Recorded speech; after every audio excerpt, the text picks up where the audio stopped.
रहीम यार खान में बारिश में छतें गिरने, करंट लगने से 5 अफराद जा बहाक।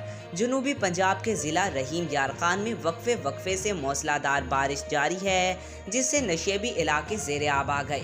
रेस्क्यू ज़राए के मुताबिक रहीम यार खान में बारिश के दौरान छतें गिरने और करंट लगने से खवातीन समेत 5 अफराद जा बहाक और 10 जख्मी हो गए। शहर में बारिश का पानी सड़कों, गलियों और अंडरपासिस में भी मौजूद है।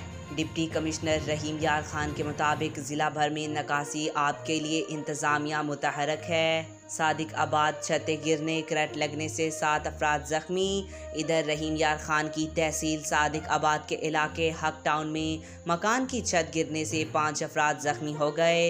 रेस्क्यू ज़राए ने बताया कि सादिक आबाद के इलाके लियाकतपुर में बिजली की तार दरख्त पर गिर गई, जिससे करंट लगने से खातून समेत 2 अफराद जख्मी हुए हैं। आज तक के लिए इतना ही। मज़ीद ऐसी मालूमाती वीडियो देखने के लिए हमारे चैनल को सब्सक्राइब करें।